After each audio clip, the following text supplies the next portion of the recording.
안녕하세요. 숲 해설가와 함께한 숲과 나무 이야기. 오늘은 모든 기독교인들의 축제인 부활절입니다. 그런데 저는 나는 나무처럼 살고 싶다의 내용 중에 죽음을 받아들이는 태도를 낭독해 드리려고 합니다.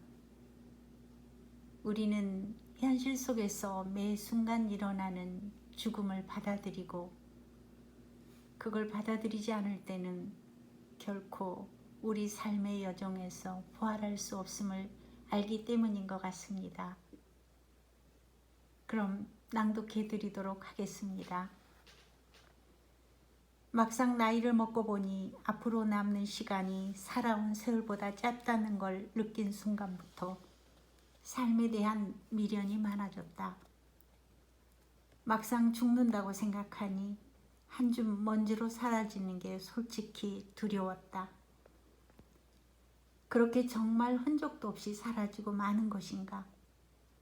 인생이 그렇게 덧없는 것이라면 왜 사람들은 살면서 그토록 아등바등 몸부림치는 것인가?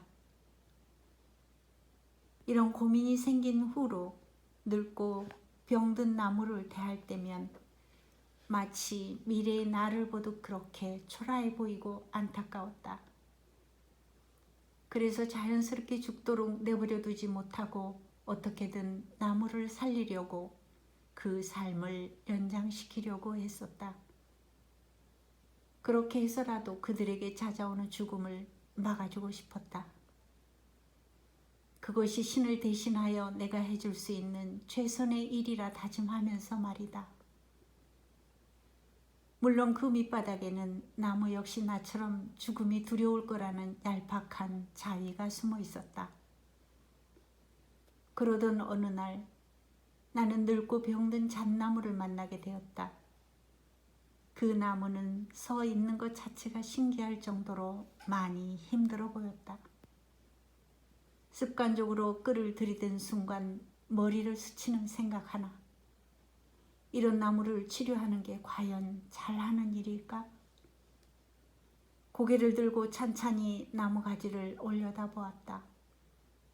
가지 하나하나에서 이제 그만 가게 놔줘 하는 소리가 들리는 듯 했다. 수명이 다해 이제 자연으로 돌아가려는 나무를 치료라는 명목으로 괴롭히는 게 아닐까. 결국 나는 나무에게 손 한 번 대지 못한 채 돌아설 수밖에 없었다. 하지만 돌아오는 길에 하나의 의문이 끊임없이 나를 괴롭혔다. 그래도 그 나무가 혹시나 더 살고 싶지 않았을까? 내가 할 일을 미루고 온 것은 아닌가? 그렇게 1년이 지난 뒤 나는 그 나무가 있던 곳을 다시 찾았다. 혹시 죽음의 현장을 맞닥뜨리게 되면 고통스러울 것 같아서 차일피일 미룬 시간이 1년이었다.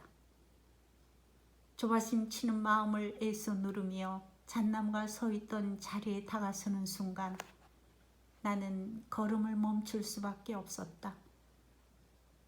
늙은 잣나무가 자취를 감춘 그 자리에는 어린 잣나무가 하나 자라고 있었다.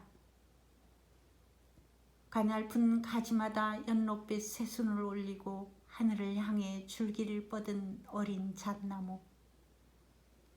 내가 1년 전 늙고 병든 잣나무를 치료했더라면 결코 볼 수 없을 새 생명이었다.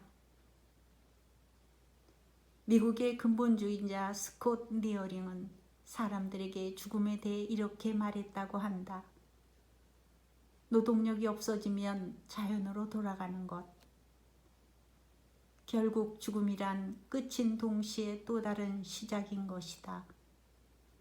자연의 품 안으로 돌아가 다른 형태의 삶을 시작하는. 아마도 어린 잣나무가 자라는 그 어딘가에는 흙으로 돌아간 늙은 잣나무의 양분이 숨어 있으리라. 지금까지 쪽동백 숲에서 책 읽는 나무였습니다. 감사합니다.